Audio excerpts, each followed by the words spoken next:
Dog and Her 12 Boys. Season 1. GATELOCK Prime. Episode 15.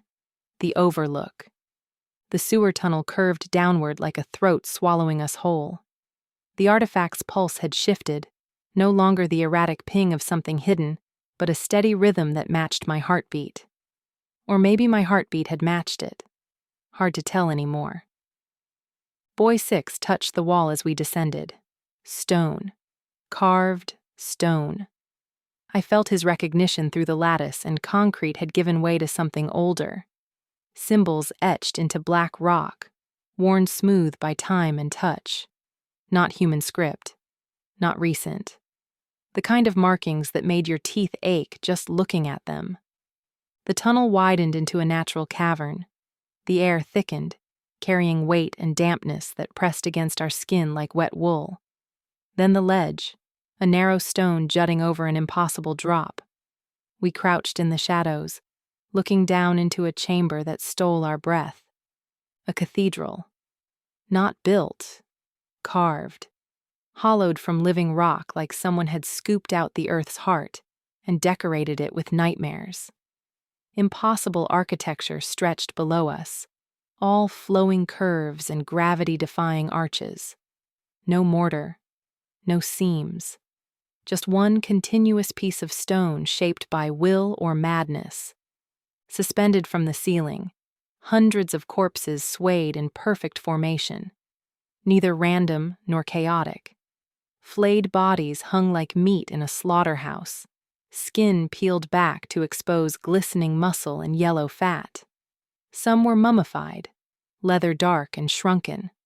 Others were fresh enough that blood still dripped from fingertips into brass bowls positioned beneath.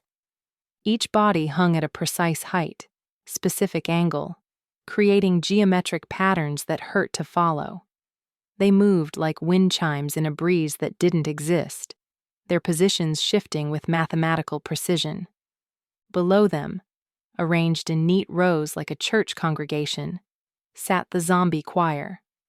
40, maybe 50 figures in various stages of decay, all facing forward, all humming in perfect harmony.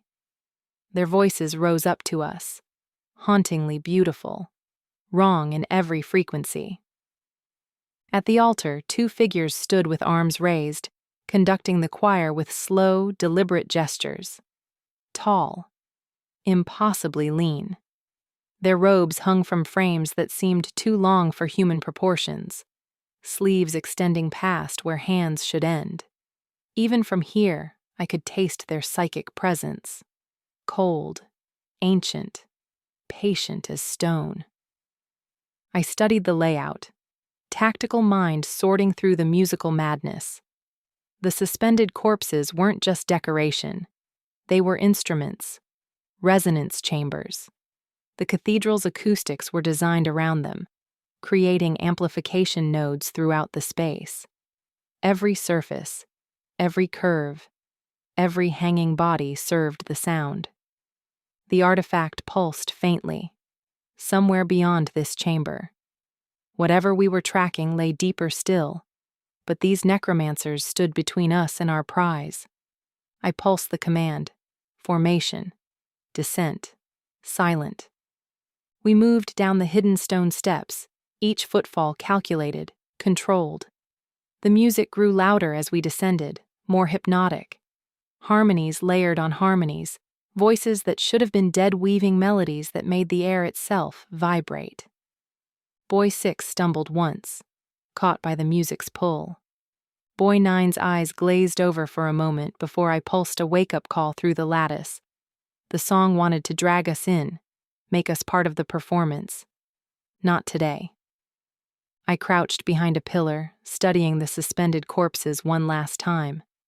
Each one positioned just so, each one part of the greater instrument. Time to break the symphony. I growled low. The boys moved,